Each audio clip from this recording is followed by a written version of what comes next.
Hey guys, we're picking up from where we left off last time, and we're putting our first satellite into space. This is where we've got to get it. It's a nice circular orbit, but it's really high up, and this is going to be a challenge because this is our first ever launch. We have no means of communication with anything except the Kerbal Space Center. So yeah, it's going to be a bit of a challenge. And I'm going to readjust now. I said in the last video I wanted to have the fairing stage at the right point, but that's just not working. So get rid of them because we're already at 95, nearly 100,000. And we need to start setting up our communications array. So let's point back at the Space Center and get that going. Okay. Something I've noticed in this most recent add-on of Kerbal Space Program, I don't know if it's this or something else causing it, but a lot of the rockets seem to have some alpha problem with their textures. I'm not sure what that could be, really. Okay.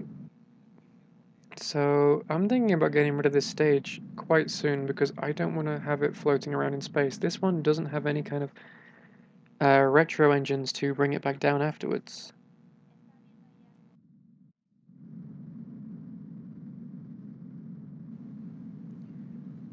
Okay, well, so we're almost out of fuel this. I'm just burning horizontally to try and get us into orbit because if we don't get 70,000 meters in this orbit very, very soon, we're going to burn up. There's nothing we can do about that. So, okay. Now what we can do is probably we have several options. We can point straight down vertically, and that way we can change the circularity of the orbit. So for example, that's a nice high orbit. It gets us to where we need to go. But the problem is when we come back around, we're going to be re-entering, which is going to be a problem. So if we point vertically down, it should bring the height of our orbit in, but it should make it more circular. And eventually we should get it popping up above the atmosphere, as you can see there. Ooh. And I'm playing with a mod that shows you exactly where in the atmosphere you are as well, so that's why that looked a little bit strange. If people are familiar with Kerbal Space Program, wondering what them red and white lines were. Okay, but that's it, we're at the 70,000 mark. So we should be able to start playing with the orbit now. And we only have to get within 7% of all the parameters, so that means if this is a zero inclination orbit that we're going for, we can get between 7 and -7 degrees for the inclination, and obviously if we have to get up to 10 million miles, we've got, what, 700,000 miles either way, I think. That's probably how it works. Feel free to correct me, I'm not very good with numbers. So now it's just the waiting game. We have to get to the right position at the top of the orbit to circularize it when we have a connection to the Space Center. And I'm trying to arrange it so that we have our panels facing the sun, because otherwise we're going to be dead in space. And the yellow line indicates our connection, and we... Ooh, I think because we're above geosynchronous, that means that we should have quite a lot of rotation on Kerbin. Ah, what's happened? What's happened? Hopefully that's an eclipse and not something more serious. No. I should have gone with double the power. Getting enough sunlight is just not enough to power that dish. Oh dear. Oh dear. I'm trying to reload to see if it's a glitch. And no. Oh dear. Okay.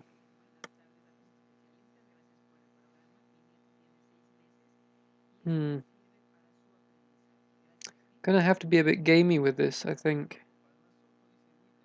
If you advance time enough, you can normally monopolize on the little fragments of energy that build up. Problem is every time... Problem is we're so equatorial that it's going to eclipse and take all of that out.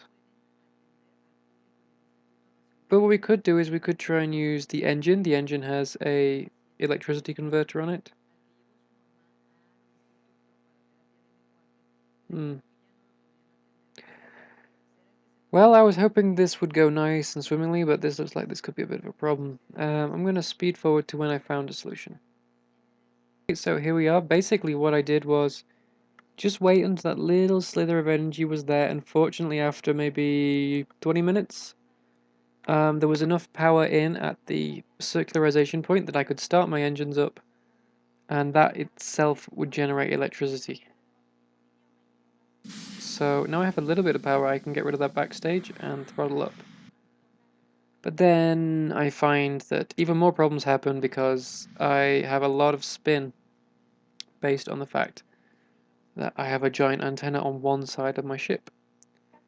So the solution for that is keep the throttle low and rely heavily on the autopilot. And so we're just thrusting now with a bit of inclination, not directly on the horizon, to try and vaguely circularize this. So yeah, if we point up now, that should just slot fairly nicely into place within the boundaries of what's required for the mission anyway, 7%. So you just need to leave your controls neutral for a while. I'm not quite sure what that means. I think it means turning off the autopilot and everything, but I really can't be sure about that. I'm just going to orientate for the sun as well. And get rid of the torque because that might be burning up some power. Still losing power. I'm hoping that this is going to tick over into being completed quite soon. Okay, that's it. You've just got to literally do nothing for 10 seconds and that'll be okay. Well, there we go. That's one probe up and the first contract completed. It's a very little thing. I'm not quite sure what it'll be used for. Maybe just a test vehicle maybe for one of the satellite companies. But there we go. Got some science, got some money, got some prestige. That's all good.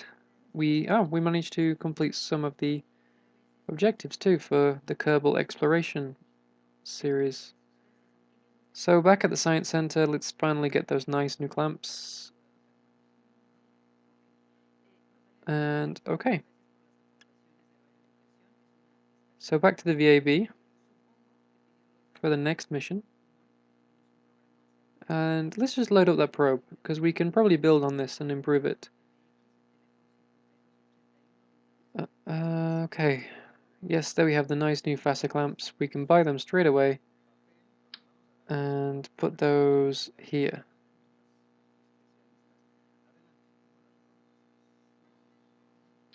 Maybe that's a little bit high. That looks a little bit stupid.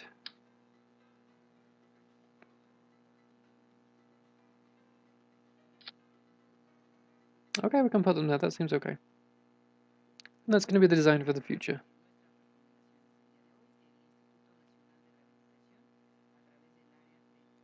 So let's have a look at what contracts we've got and which ones we can open up. Any interesting ones here? Well,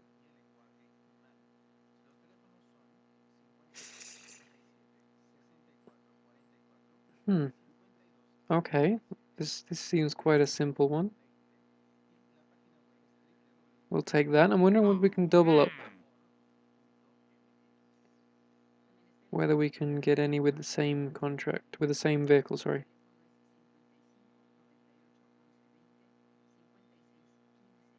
Okay, well, let's try and build something that will fit this criteria. We need something that's vaguely scientific for this mission. Okay, what's this? Oh, this is showing all of my potential orbits from the contracts, even the ones I've not accepted, I believe.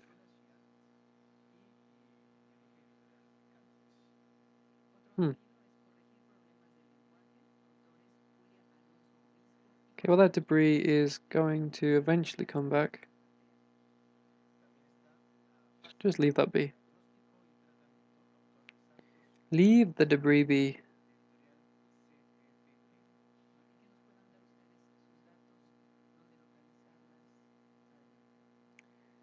So what changes can we make to this vehicle? Basically,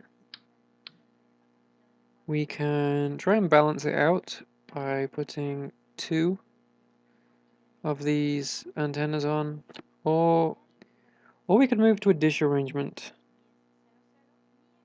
Hmm. See, these just don't have the range. That's the issue. The range is the issue. Low Earth orbit, fine. You can pick what you like, but when you get far away from Kerbin, hmm, hmm.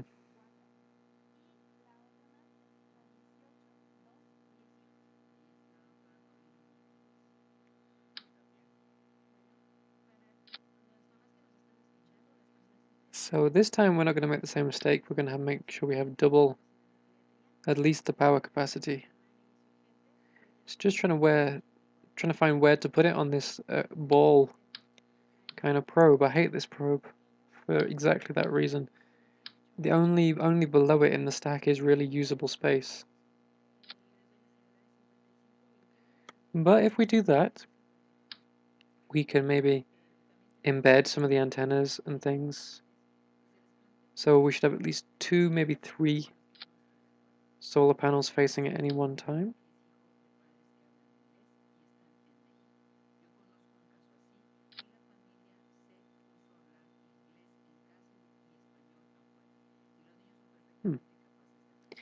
Because we didn't need it, let's get rid of that extra fuel. So that I mean, that should make the actual engine in general more efficient at the beginning because it's got less weight to lift at the beginning. And let's put all that back together.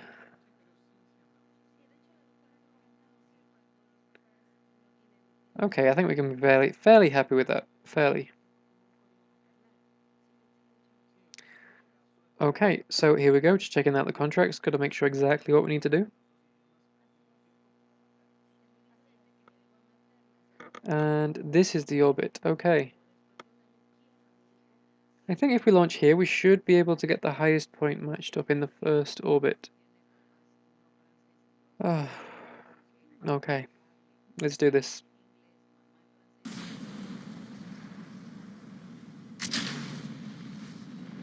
Well, a little bit less intense than the first time, but it seems to be going okay. And I'm going to pitch over straight away because I don't want them solid fuel boosters coming down and hitting the launch pad. And as much as I would like to pitch over, the atmospherics isn't letting me doing it at the minute, so I'm just going to rotate now because I'm not sure if I'll be able to do it further up.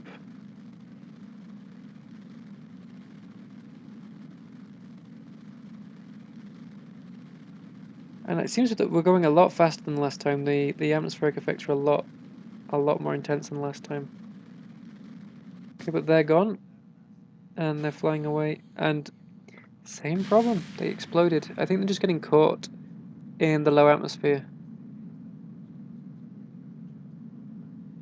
Okay, but now we've got loads of fuel. Loads of fuel. We're fine on this. The issue is, again, getting up there before you drop back into the atmosphere.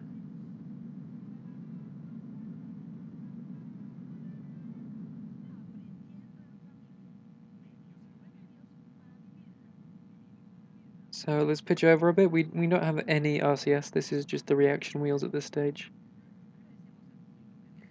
So yeah, I'm thinking about what the objectives are for this series. I'm thinking that in the beginning we're going to be starting out basically like SpaceX is at the minute, taking up any extra contracts we can find. That'll help us unlock science and build up some initial cash. And then with that, we can do things that probably aren't in the contracts, like setting up bases in distant parts of the Kerbal system. I'm going to say that I want a base on or around every system in the planet, in the solar system. So where it's stuff like Lathe, maybe an orbital base because landing's difficult. But if that's the case, I want a reusable vehicle there. And these kinds of things, there aren't specific contracts for. So these cost money, which is why the contracts in the beginning are going to be just so important. Now, with a lot of mods, there are... actually, I think this mod is going to be introduced into Kerbal 0.9, which is the next one. It's going to be the extra contract and things like that. So building moon bases, building stations and stuff like that may be included in the next version as an included contract. But there we go, we're in the orbital stage of our vehicle now. Just to get a bit of extra velocity. And I think we can pick this up next time. Thank you for watching, guys. And stay tuned, new episodes coming up very, very soon. If you like this video, you can show your support by liking, subscribing, or commenting on this video, or you can head over to the link on my Patreon website where you can help out the channel from as little as $1 United States dollar, one oozed, and you can check out the goals. There's some stuff that I'd like to do with the channel, and you can help me out directly there. Thanks a lot, guys, and I'll see you next time.